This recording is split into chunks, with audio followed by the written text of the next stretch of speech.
avons encore un peu de temps. J'arrête ? Je vais relancer. Oui. Nous parlons d'être sanctifié, de sanctifier, d'être mis à part. En fait, ce mot vient du mot saint, qui veut dire sacré, spécial, mis à part, sanctifié, consacré, dédié, séparé. Et on va voir de quoi il faut se séparer. Je me sépare de quoi? Je me sépare, je me sanctifie, je me mets à part. Dans ma manière de vivre. Je ne vis plus comme les païens, mais je vis maintenant une nouvelle vie. La semaine dernière, on a parlé vie nouvelle. Vie nouvelle. On a eu cet enseignement sur vie nouvelle et vie ancienne. La vie nouvelle, nous retenons. Je suis divinement pardonné. Alléluia. Et ça procure une grande joie. J'ai une grande joie parce que je suis divinement pardonné.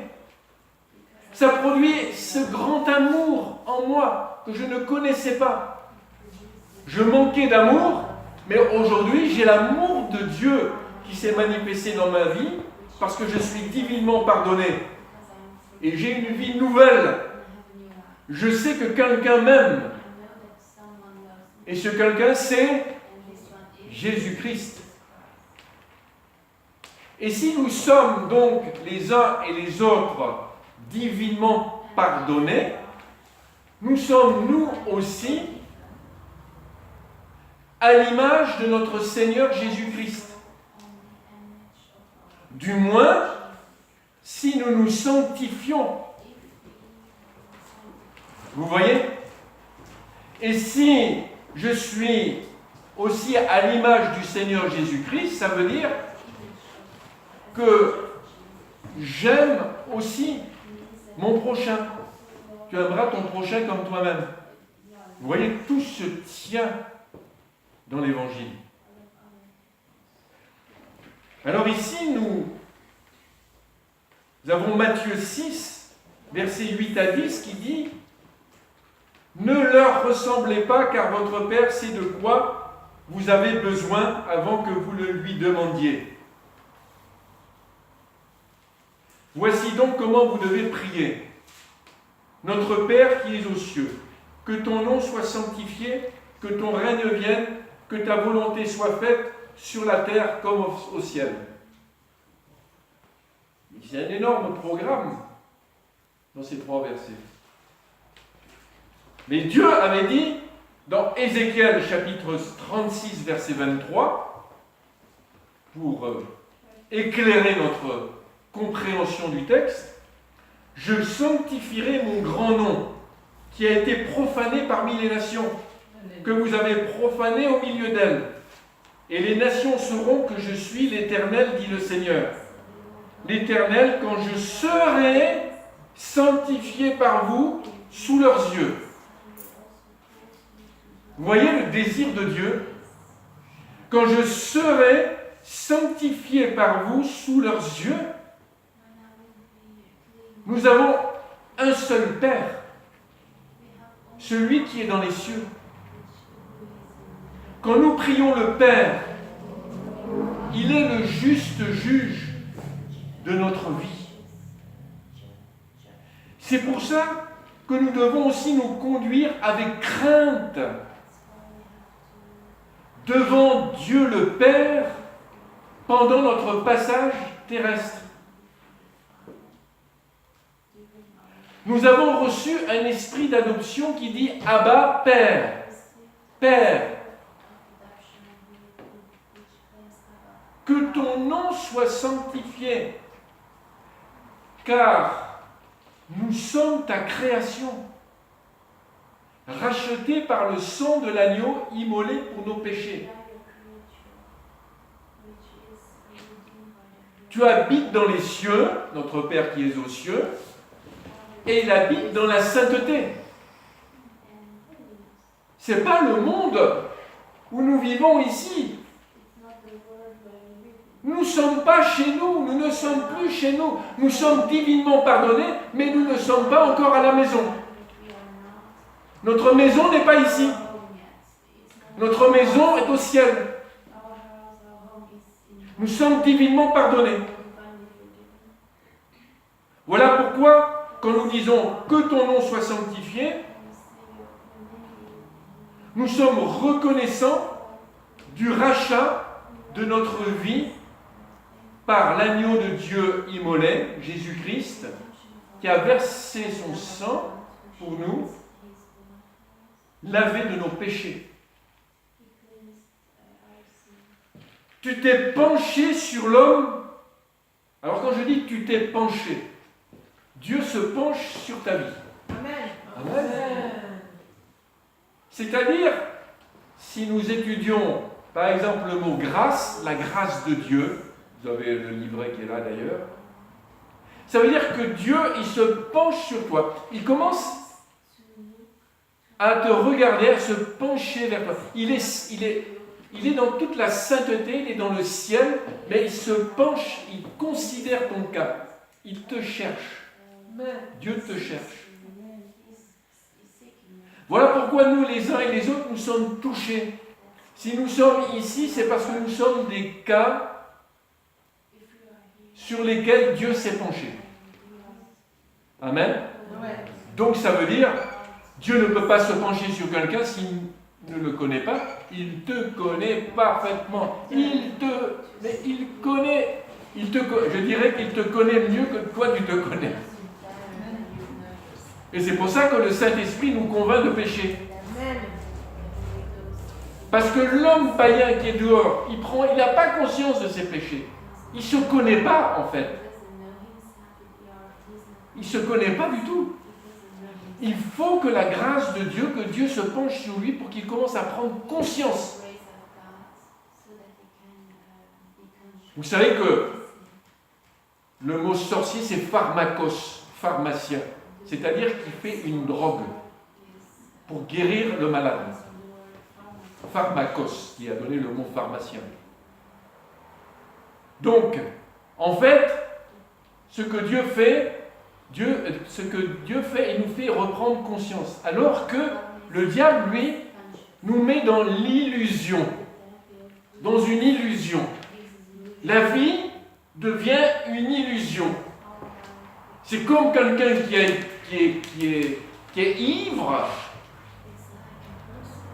quelqu'un qui est drogué, il vit dans une illusion. Il est mis dans un monde d'illusion. Ça, c'est le royaume des ténèbres de Satan. Et il faut que Dieu se penche vers nous pour nous sortir de cette illusion. On a l'illusion que Dieu n'existe pas. On a l'illusion qu'on peut mener sa vie, qu'on est maître de sa propre vie. On a l'illusion que l'argent peut tout faire. On a beaucoup d'illusions. Mais Dieu va nous sortir de là. Voilà pourquoi Jésus dit, je suis le chemin, la vérité et la vie.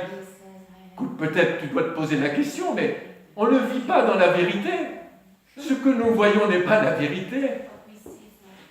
Nous sommes dans un monde d'illusions, un monde de pharmakos. Vous voyez, la parole de Dieu est intéressante. Vous pouvez lire d'ailleurs, il y a cette étude sur les esprits impurs. On a un livret sur les esprits impurs. Très intéressant ce que dit la Bible sur les sorciers. Alors ici, Dieu s'est penché sur l'homme, et Dieu par sa bonté, vous le savez dans Romains chapitre 2 verset 4, il dit, Dieu le pousse par sa bonté. Et quand on emploie le mot bonté, je peux vous dire que il n'existe pas de mot. Parce qu'en fait, le mot bonté, c'est une notion de 4 mots ensemble. qui n'existe pas dans les autres langues. Bonté, gentillesse, amabilité. Vous voyez, même en allant chercher les mots, c'est très très difficile d'imaginer la bonté de Dieu. C'est une bonté. Oui, j'ai dit, on essaye de traduire par gentillesse, bonté, amabilité. Je ne sais plus quel est le quatrième. Patience, je crois, quelque chose comme ça. Donc, mais il y a une bonté qui n'est pas de cette terre. Il y a cette et en fait, cette bonté est inclue dans l'amour de Dieu. La bonté, il ne peut pas y avoir de bonté sans amour. Donc en fait, ça fait partie de l'amour de Dieu. Parce qu'en fait, ce qui reste, c'est l'amour. On parle de la foi, de l'espérance, de l'amour. Mais ce qui va rester, c'est l'amour. Et dans cet amour, il y a tout le fruit de l'esprit. Parce que dans le fruit de l'esprit, il y a aussi cette bonté. Donc nous pouvons accéder même à cette bonté particulière de Dieu.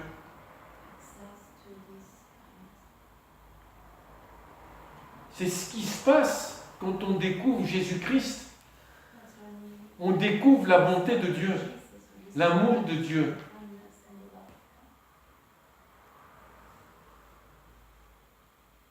Quand j'ai donné ma vie au Seigneur, j'ai été envahi par cet amour de Dieu, cette bonté de Dieu. Je voyais tout le monde comme parfait. C'était extraordinaire. C'est une expérience. Bien sûr, c'est mon expérience. Mais cette bonté, cet amour, ça se manifestait. C'est comme si mes yeux s'éclaircissaient, comme si je voyais le monde différent. Peut-être aussi vous avez eu cette expérience. Et alors,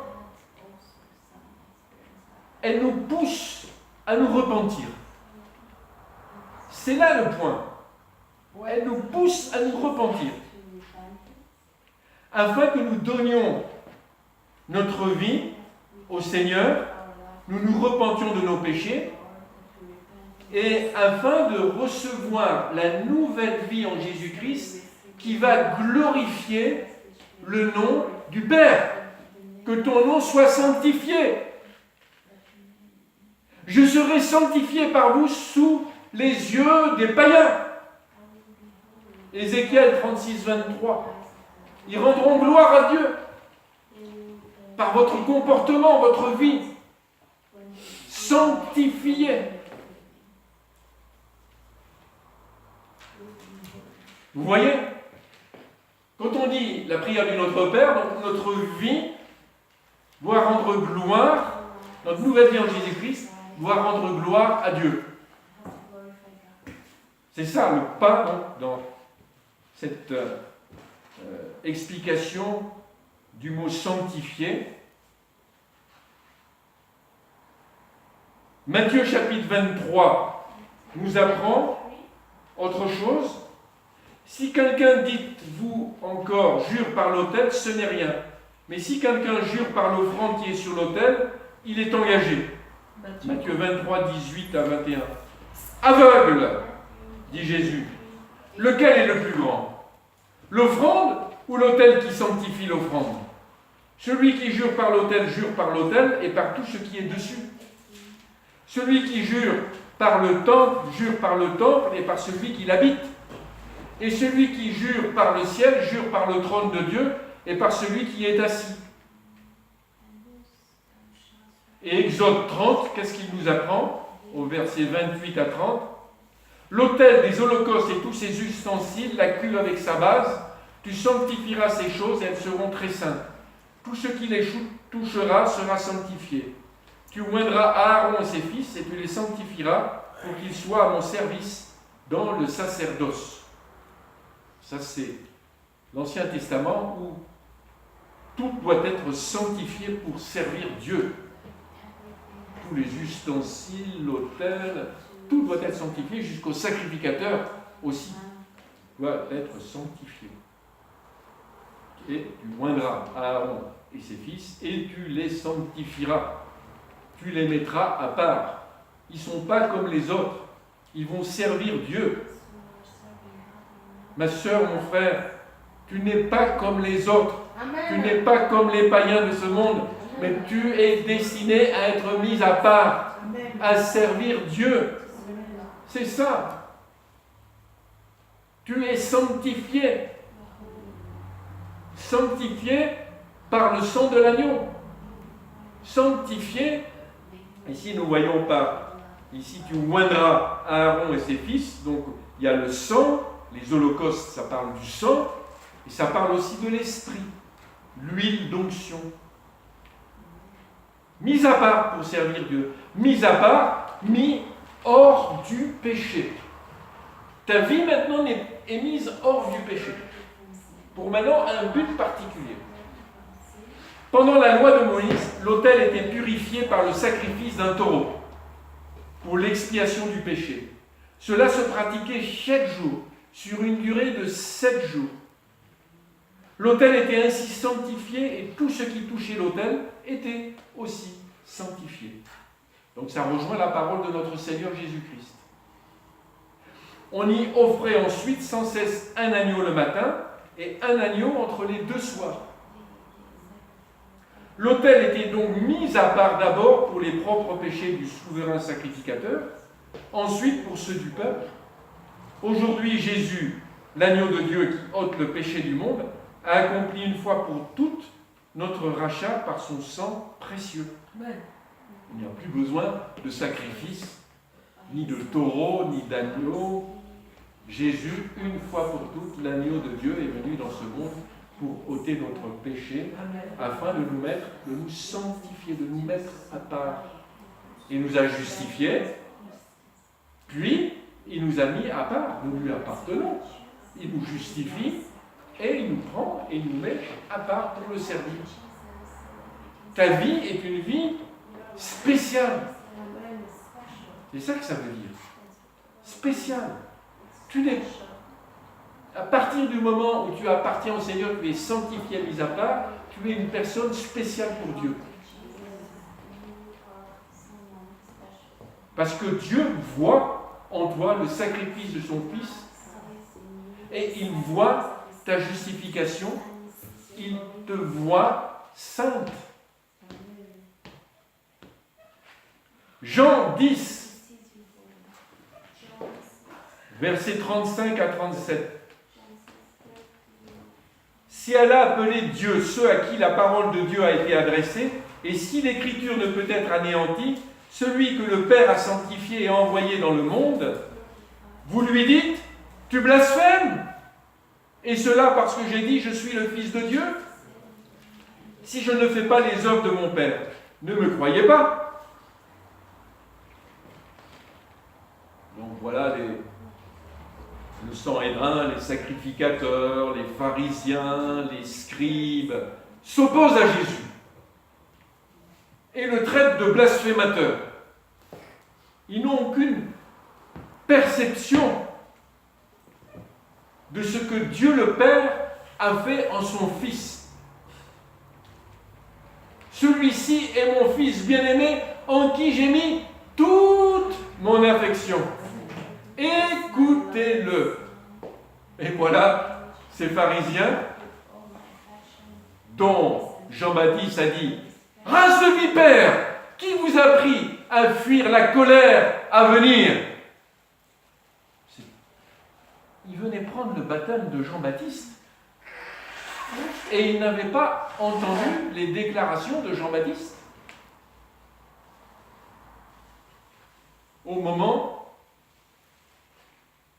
où Jean-Baptiste prêchait la repentance des péchés, préparait la voie du Seigneur. Mais qui es-tu, Jean-Baptiste? Je suis la voie dans le désert. Et quand Jésus est venu prendre le baptême, il y a eu des signes. La voie du Père, le Fils immergé et la colombe, le Saint-Esprit. C'était ça, les trois témoins dont parle la parole de Dieu. Il a été approuvé ainsi. Et Jérémie 1,5 dit « Avant que je t'eusse formé dans le ventre de ta mère, je te connaissais. Et avant que tu fusses sorti de son sein, je t'avais consacré, je t'avais établi prophète des nations. » Il s'agit de Jérémie, bien sûr. Mais il s'agit aussi du Messie. Il s'agit de tout prophète. Et il s'agit même de tout enfant de Dieu. Avant que tu naisses, mon frère ou ma soeur, Dieu te connaît.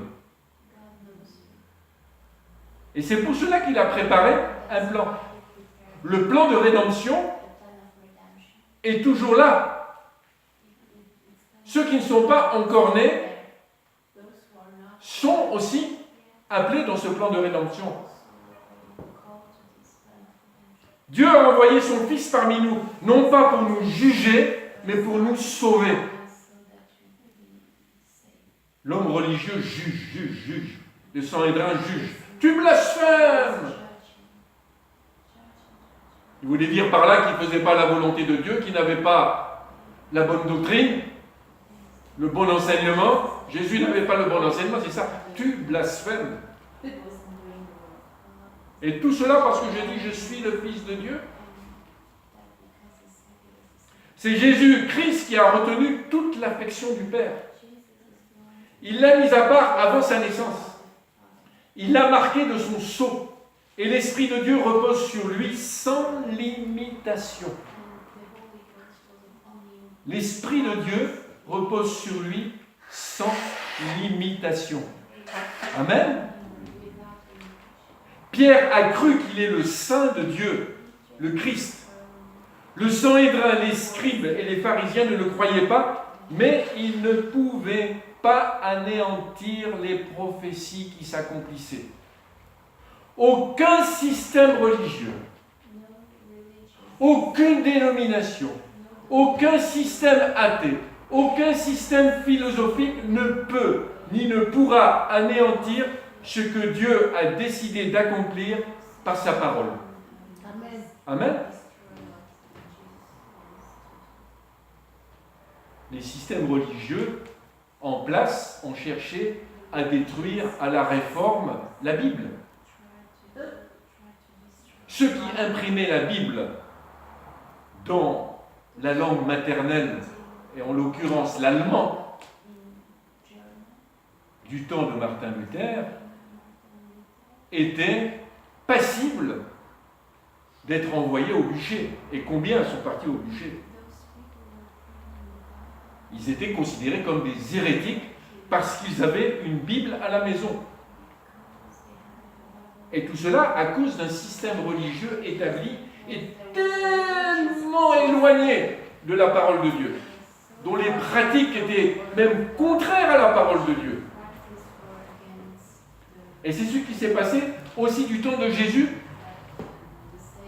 Les hommes religieux étaient tellement éloignés des prophéties et n'avaient pas reconnu le Fils de Dieu.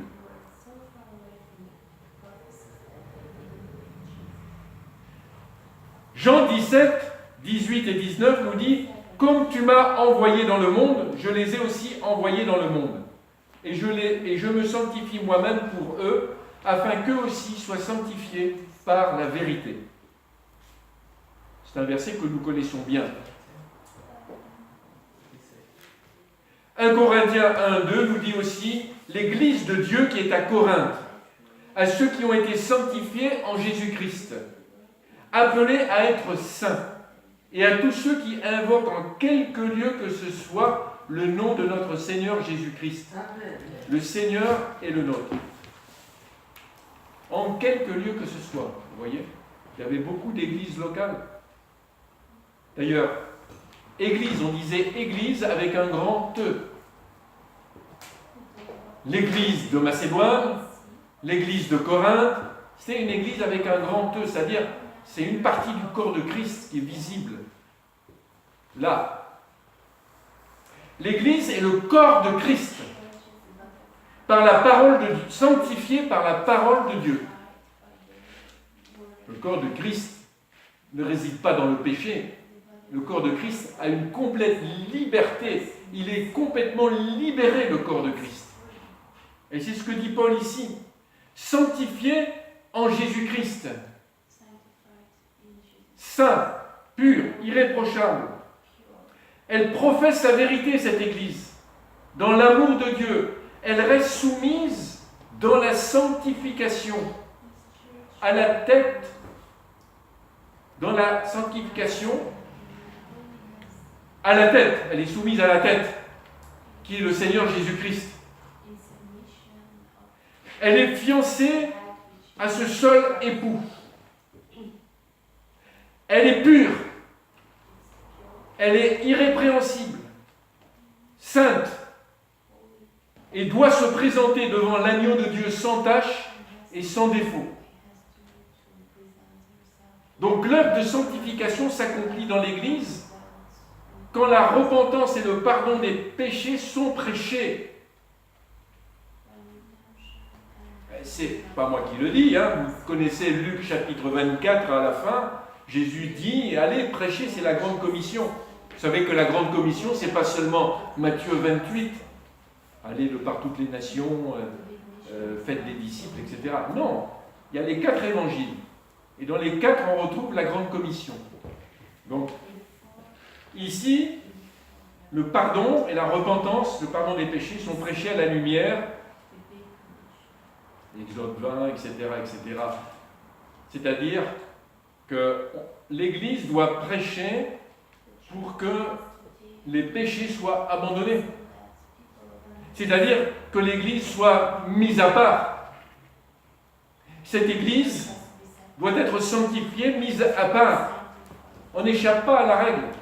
Les Corinthiens n'échappent pas. Pourquoi ici l'Église Audun-le-Tiche échapperait-elle à la règle? L'Église Audun-le-Tiche doit être sanctifiée. On pourrait dire ici, l'Église de Dieu qui est à Audun-le-Tiche, à ceux qui ont été sanctifiés en Jésus-Christ. Appelés à être saints. Appelés à être saints. C'est-à-dire appelés à être mis à part, dédiés, consacrés, mis à part. Tu es une personne spéciale, donc Dieu maintenant, tu appartiens à Dieu.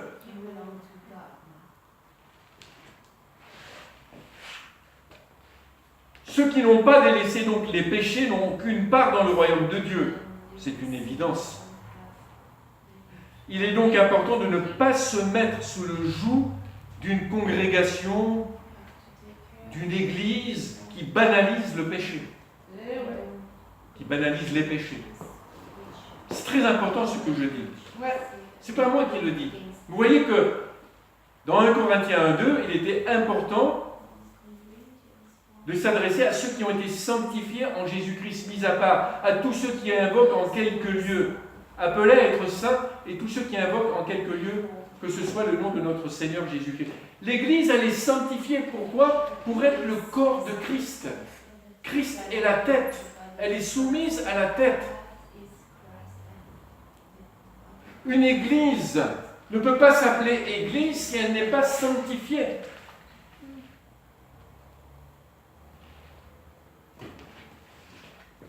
Vous voyez que nous sommes interpellés par la parole.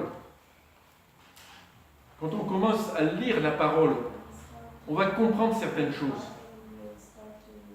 Avant qu'une église passe à être une église, il faut qu'elle soit sanctifiée. Et l'église, c'est pas les 4 murs. L'église, c'est toi, c'est moi, c'est nous. Nous sommes des pierres vivantes. Enfin, nous avons Acte, pour terminer, Acte 26, verset 18. Verset 18. Je t'ai choisi du milieu de ce peuple et du milieu des païens. Acte 26, verset 18. Vers qui je t'envoie pour ouvrir leurs yeux afin qu'ils soient convertis des ténèbres à la lumière et de la puissance de Satan à Dieu. Alors qui c'est On parle de qui, là, qui a été choisi? Jésus, la chrétienne. Non, on est dans Actes. La chrétienne. Non, je t'ai choisi du milieu de ce peuple. Paul. Voilà. Et qu'ils reçoivent la rémission de leurs péchés et leur part avec ceux qui sont sanctifiés par la foi qu'ils ont en moi. Vous voyez, sanctifiés par la foi en Jésus-Christ. Ceux qui ont la foi en Jésus-Christ sont mis à part et reçoivent aussi une part, c'est-à-dire un héritage. Et Acte 20-32 dit « Et maintenant je vous recommande à Dieu et à la parole de sa grâce, à celui qui peut édifier et donner l'héritage avec tous les sanctifiés. » Tout l'héritage avec les sanctifiés. Donc par la foi dans notre Seigneur Jésus-Christ, je suis transporté dans le royaume de Dieu. Et je me dégage des pièges du diable. Alléluia. Amen. Je suis dégagé des pièges du diable. Un piège, c'est quoi? Un piège, c'est quelque chose qui enlève la liberté. Un animal qui tombe dans un piège perd sa liberté. Donc, Dieu est venu nous dégager des pièges du diable. Plein de gens sont tombés dans les pièges du diable. Mais Dieu, dans sa miséricorde, nous a dégagés du piège du diable. Maintenant, ce n'est pas pour y retourner ou se mettre le pied encore dans le piège. Alléluia. Je ne suis plus donc soumis à la puissance de la mort, puisque je ne suis plus soumis à Satan. Jésus a pris les clés du séjour des morts. Il les a enlevées au diable. Je ne suis plus soumis à la puissance de la mort qui domine le monde entier. Je marche donc comme un enfant de lumière. Je ne suis plus sous le joug des païens qui ne connaissent pas la gloire de l'Évangile. Je ne participe plus aux œuvres infructueuses et ténèbres, mais au contraire, je les dénonce. J'adore et je sers Dieu avec tous les saints qui reçoivent leur héritage. Amen. Donc il ne faut pas manquer son héritage. Alléluia.